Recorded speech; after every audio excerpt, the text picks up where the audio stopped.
So today we're working on the Dodge. This is the next truck we're getting on the road. We got to get it upfitted and get all the ramp racks and everything put on. But the original bed that came on this truck was all fucked up, and we're not able to put one of our blue wraps on it. So I went ahead and went on Facebook Marketplace.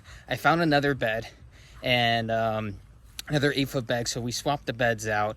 That was a whole ordeal, just even trying to remove those to begin with. And then the bed that we bought, we found out when we picked it up, we had it upside down the whole time, from when it was sitting on the ground to like when we loaded it onto our flatbed trailer.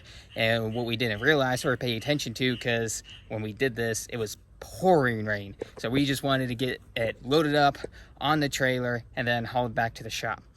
So we overlooked and didn't see that there was a fifth wheel in there.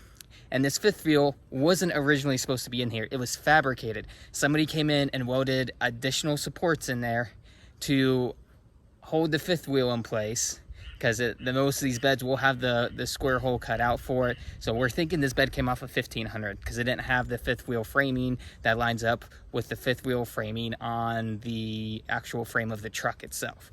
And so we had to go in and cut all the square tubing out of it. Then out of the old bed, we cut off the same size center hole to weld a plate back in where the fifth wheel is on the bed that we're working on. So luckily one of our team members knows how to weld, so we had him weld the plate on there. We just went and pre-treated it for we did a rust treatment on it, and now we're getting everything bolted down, the bumper put on, the tail lights, all the wiring done, and then we'll go ahead and put the ramp rack on. So it's it definitely caused more work than I originally anticipated, but we're almost done. We're going to get this bed slapped on, put the dovetail on, and we're going to get it off to my mechanic.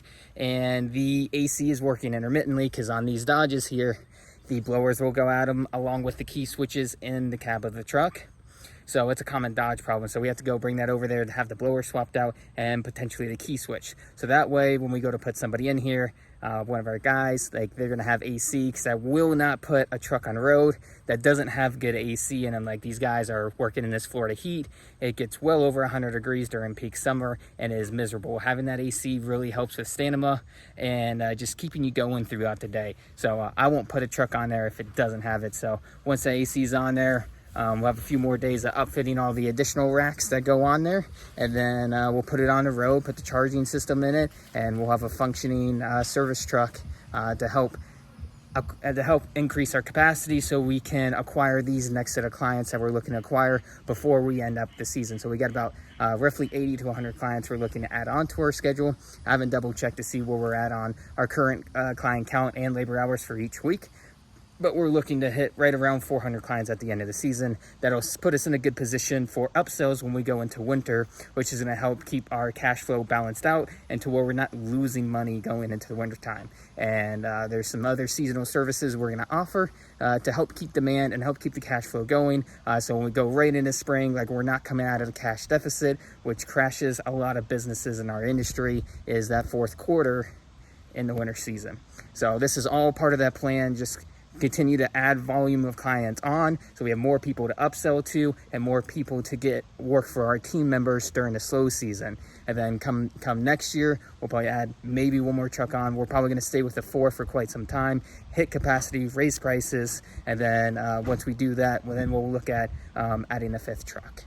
But until then, we got to finish work on this truck and get it on the road. So that's what we're doing. This is all part of the process when you can't just go and take out these loans to get trucks on the road. Like, we're paying for all these in cash out of hand.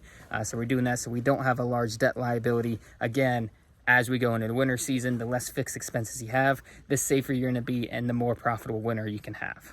If you like this video, click this video to see why I call myself the electric lawn care guy, but I don't use all electric equipment.